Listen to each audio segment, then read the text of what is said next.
Ew. Happy Wednesday. We're here for our midweek alchemy message where we're unpacking the process and taking a look at the work and how we're approaching it this week. And I was really marveling at the continuity of the matching cards that basically overlay on Monday's message. You can follow me on Instagram, and it's easier to see and compare the readings as they're playing out through the week if you look at my my profile page, because you can see them like laid out. And it's interesting that Jupiter has come up again. We had Jupiter in the same position last Wednesday, which was crazy. And then Jupiter is followed by dissolution, which is like right on top of the destroyer card from Monday.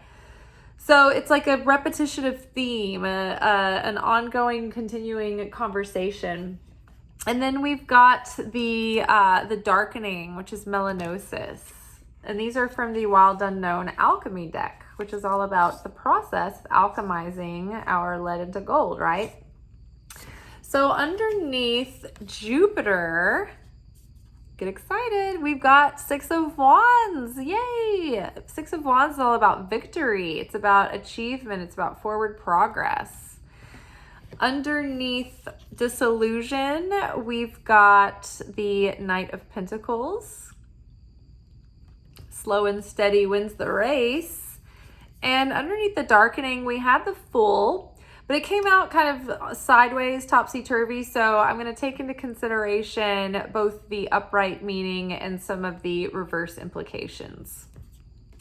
All right, so the basic theme recently has been an emphasis on, as we are like getting settled into this new timeline, it's like a higher version of ourself, another layer of our soul is like beginning to take root in our being.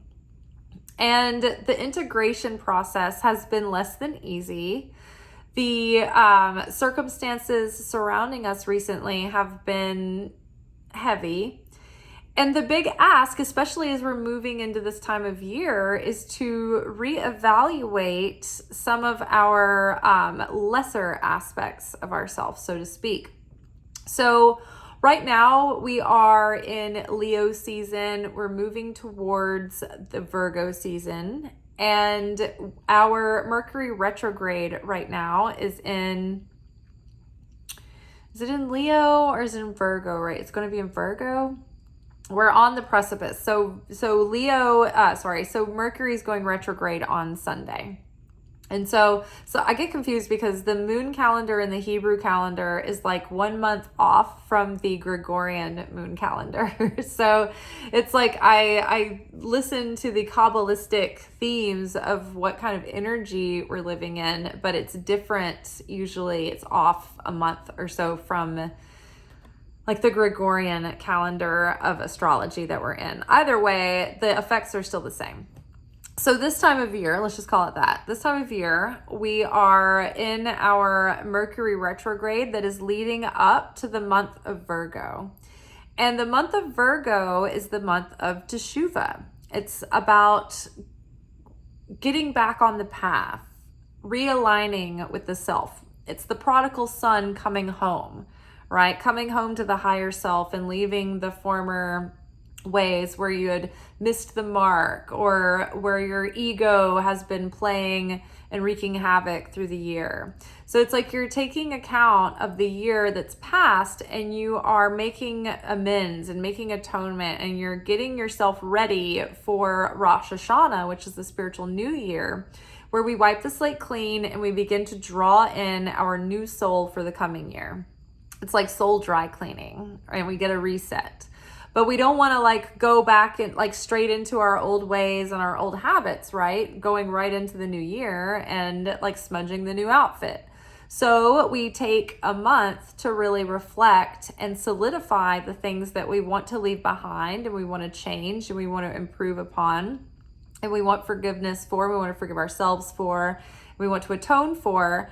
And we're we're atoning for our sins, right? And sometimes sin is more about like missing the mark and missing the point and not quite getting it right, the things that we do habitually. Sometimes sin is more obvious. Sometimes we are out there sinning and doing simple things, but sometimes it's more subtle. Sometimes it's more like, hey, this is something I want to work on within myself, and I'd like to realign, and I would like to be more in alignment with my soul's calling, right? And less in alignment with my fleshly goals and agenda. And so it's about sacrificing that lower self, the will of the lower self, the agenda of the lower self, for the sake of the will of the higher self, the one that's leading you towards that higher destiny and your higher potential and your higher fulfillment. And so the Mercury retrograde leading up to the month of Virgo is sort of that moment where we get to it's like spring training for baseball, or like when the Titans or the football team in your city goes into their training camp before the season starts, like preseason. So the Mercury retrograde we're coming upon now asks us to go and look, reevaluate, reconsider, self-reflect, go deep, and get ready for the month ahead so that we know, we're prepared with what we're going into. And we know what we want to work on, and we can get ourselves all ready and practice.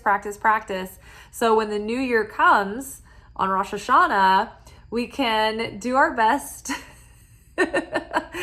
before we inevitably slip back into our humanness. But we do our best, right? We make an effort. It's always about progress, not perfection. So we do this with, let's do it with a light heart. Let's do it with enthusiasm, and just a lightness instead of a heavy guilt, shame. We don't want to go into those downward spirals. We want to do this with a sense of optimism, enthusiasm, and positivity, and feeling like, oh, this could bring me a more fulfilling life, and this can bring me more satisfying relationships. I mean, think about it. If you've ever had beef in your family and then you finally just forgave and things were all right again, and you made amends and you started working on a relationship with your brother or sister or your parent or something, and everything just feels so much better. You've got that weight lifted and there's not that misery anymore, that anger nagging at you, or that disappointment, or the sadness, or the judgment, those are heavy things to carry around. So this is something that instead of taking on that, guilt of this religious legalism, oh, I'm so awful. It's not like that. It's you know what? Let's unburden ourselves of hard feelings and regrets of not working on things that we know are goals that we want to achieve for our soul's purpose in life, right? Think about even the dreams that we have that we want to pursue. So many times perfectionism gets in the way, and we procrastinate. We don't follow through on things that we actually want to do many times. So right now is a good time to just consider those things. And the more that we work on that, and the more that we make progress to face our fears and put ourselves out there and move away from grudges and try to move towards unity, when we do that work on ourselves and we transform that lead into gold, it gets us closer to that expression of our higher self.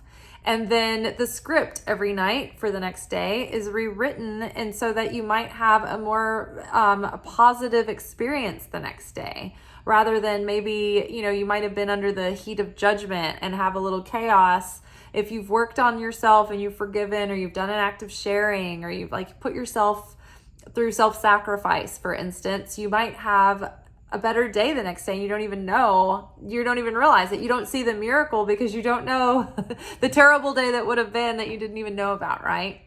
So sometimes faith is requiring that we trust in things that we can't see and we may never know about. So again, we've been through this kind of heavy season of trials and tribulations, but we keep having flickers of hope come up. So this is the second week in a row that Jupiter has visited. And for the last couple of weeks, we've been hinted at that, if we have listened to Saturn, Daddy Saturn coming in and, giving us the discipline, telling us what we need to work on. If we've done the things, and if we've really tried with an open heart, with a sincere heart to change and make changes, it doesn't matter if we're perfect, but if we keep at it and we're really trying to have a good attitude and a good heart and a good soul, then Jupiter's coming in with a gift. And Jupiter's visiting us again with Six of Wands. Again, Six of Wands is about like victory and achievement and positive progress in a good direction. So Jupiter is all about expanding our fortune, and most of the time it's signaling good fortune and abundance and broadening our philosophy and our mindset and the way that we see things and our perspective. So this is, and it's also like expanding our sense of adventure, right? If you felt like your life has kind of shrunk down very small, and it's like you feel like you're almost in Groundhog Day, it's like we have new opportunities coming in for fun experiences and a shift in energy, and maybe abundance and good luck and good fortune. And it's like saying that, like, hey, we've been successful to a certain degree, maybe not 100%, but we've been successful enough to pass with a B average or a C average and make it out. And because of that, like, good things are coming. Like the light is here, and a new day is upon us, and positive changes. And we might be able to, like, you know, take a deep breath and like finally exhale and drop our shoulders soon. Excel, not just excel, but excel. So good things are coming, positive changes, abundance, expansion, good fortune. Again, this theme, the dissolution, is about dissolving. It's about the water that purifies, right? Our secret teachings of Jesus this week was about when Jesus went down into the water and the power of water to purify the soul and the spirit. It's interesting. I was just watching, you guys know I've been obsessed, like literally obsessed with The Chosen, the series. And last night's episode that I watched was an episode depicting a man who was like wandering the wilderness and was had come upon the camp that Jesus and his disciples were camping in, and he was demon possessed. And so this was one of the earlier examples of Jesus casting out a demon in a man.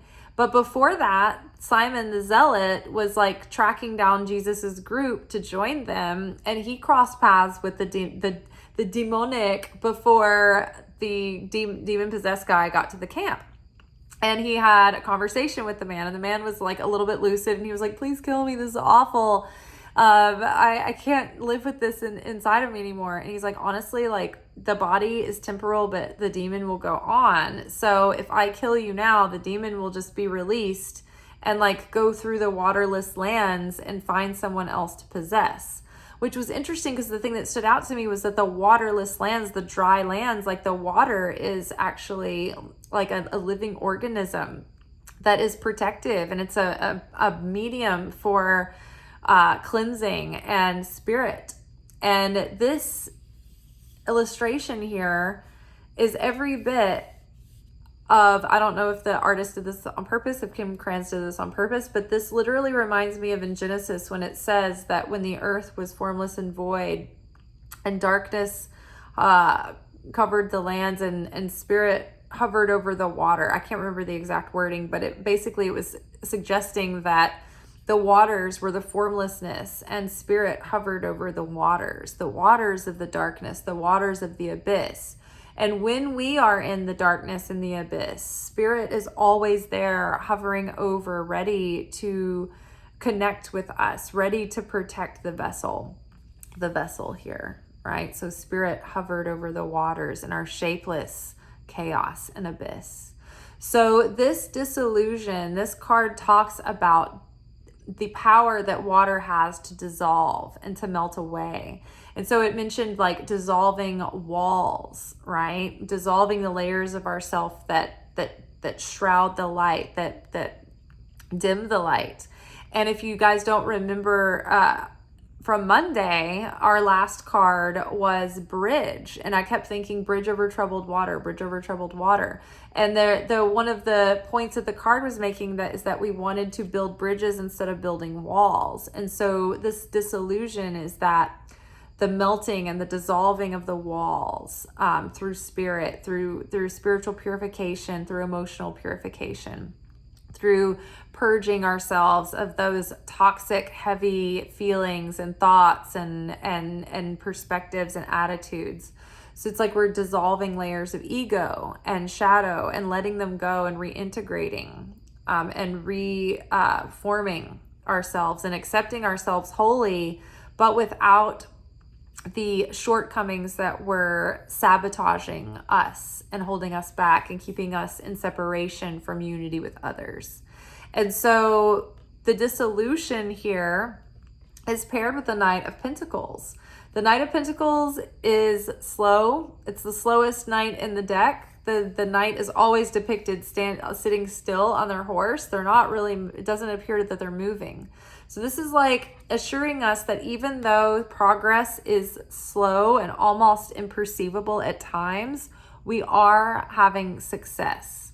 We are progressing. We are moving forward. And slow and steady wins the race. And even though that the Knight of Pentacles is slow, he's the most dependable and reliable of all the knights. He's the most grounded. He's taking action, right? Sometimes the Knight of Wands can be non-committal. It can be very exciting and very passionate and very fun and charismatic, but there's no perseverance. There's no endurance. The Knight of Cups can be very romantic and very exciting and very theatrical and very creative, but many times also no staying power, no solid ground, no roots, no reality, a lot of fantasy, but no commitment, nothing solid. And the Knight of Swords is fast moving. They want to get in there and fix it, right? And so sometimes they can be foolhardy and they can be impetuous and impulsive and be reactive. And so sometimes, they can come in swinging, but it doesn't necessarily provide the solid, dependable results that you want. So be encouraged that we are dissolving those parts of ourselves that are holding us back from really fulfilling our fuller potential. And we're dissolving those unsavory parts of the mind and our thoughts and the way that we judge and criticize, or, our fears, right? Our sense of like scarcity and our lack and our doubt. And I know I've been, wrestling with this myself this week. Lots of challenges in the air, lots of things that are testing and probing and pushing our buttons and trying to trigger us in our good old on-brand ways. And that is actually an opportunity to be in training to let these things dissolve in ourselves and try to avoid and restrict our reactive behavior and the temptation to want to fall into reactive behavior, and to try to build new neural pathways and use that neuroplasticity in the moments where we pause, evaluate, why is this in my movie? Okay, how do I want to actually approach this proactively with my sovereignty, with free will, not from my animalistic reactive nature, right? To protect myself and to receive for the self alone, and to, I want, you should respect me and respect my ego. And Leo, the shadow side of Leo is that they're, want to be respected, and the ego is really big, and, they want that attention and that respect and all of that. Well, yes, we should all want to be have dignity and be respected and respectful of others, but it can be, a little inflated sometimes and a little out of balance. So we're letting those layers dissolve so that we can let more of our inner spirit shine through. And we are comforted with the darkening card, even though this seems looming, because we've got the snake here and the crow. And so many times this can make us think of like darkness and death and the darker side, the shadow side of life. But the crow, many times signals like a magical helper. And the snake doesn't always represent deceit and temptation. Many times it's about, rebirth and transformation and evolution and growing beyond the skin that we're in, right? So we're shedding the old self, we're shedding the old skin, and we're renewing and we're growing. And we have our spiritual helpers. Even though, this new beginning, this new timeline, it's like sometimes it feels like, is it really, are we starting anything new? Nothing feels new yet. That's why it was kind of on its side. It's like, it feels like a slow start. It feels like almost like you can't even identify it yet. We're told that we're in a new cycle, but when is the newness, going to be apparent? And this isn't a bad thing. This is just the contractions that come with labor pains, right? The body contracts before it opens and lets that new life through. And there's pains, there's labor pains involved, and it's messy and it's bloody and guts and gore and shit everywhere, and it's not pretty. Even though it's beautiful and awe striking, it's not pretty. So we're going through this rebirth, and even though it seems to be slow goings and it seems heavy and hard, it's like running through water, running through sand, or in one of those dreams where you're trying to run, you're trying to say something you can't. It's like slow motion. It's kind of what it feels like right now. But the darkening here, this card is actually about the depth of a pigment coming through. When you're in the lab, when you're in the alchemical lab, the darkness is showing progress in your work. It's things, it signals a willingness to go deep into the shadows, deep into the darker areas that aren't in the upper realms where they're easy to see, where the light's just shining right on the surface levels, right? Think about when you go down deep into the water, it gets darker and darker and darker because the light's harder to reach down. So it's like saying like, hey, look, this has been a slow start, but you've been willing to go and plumb your depths and really go beyond the surface. And so, when you go down, if you've ever been scuba diving, you have to descend slowly, or else you get the bends. And the bends are like these air bubbles in your lungs that can go into your circulatory system and your respiratory system and cause maybe even aneurysms and medical problems that can result in like emergency life-threatening situations. And so you have to go gradually, and you have to come up gradually. And so it's a slow process when you go down into the depths, and you have to acclimate as you're coming up too. So you can't come up super quickly, or else that's dangerous. So don't be discouraged if things aren't happening as fast as you would like them to, or things aren't what you quite expected them to be yet. It doesn't mean that it's not happening, and it doesn't mean that good things aren't coming. It just means that right now we have to surrender to the pace that we're at and let things unfold organically in a holistic way, so that it's not forced and it's not haphazard and it's not dangerous, right? It doesn't cause problems. We're not on shaky ground and shoddy foundations, right? So be of good heart. There is a depth forming that is making you deeper and richer as a spirit, as a soul, as a person. But it doesn't come without challenge and difficulty. And many times it can feel like it's going to take forever. When is it just going to be happy again? But I'm telling you guys, we've had so many good signs of blessings on the way and good things coming, and a shift into a positive, lighter, brighter direction. So don't be discouraged. You're not alone if you've been through challenges recently. That's just the nature of this time of year. We're in the 3 most difficult months of the year, and that is to purge the triggers, right? It's to push all the buttons so you can see the major things that are blocking you from moving forward in your life, from really expanding in that potential into those blessings, so that you can, work on those through the month of Virgo. So you'll be ready for come Rosh Hashanah time to have that spiritual new year, to get that new soul, and to set out with your best foot forward, with your best chances of doing things differently next time and getting back on the path. which that is teshuva. It's returning to the path. So, all right, y'all, I have said all I'm going to say for tonight. I will see y'all tomorrow for our weekly love reading, for our romance reading. In the meantime, take care. Peace be with you. Over and out.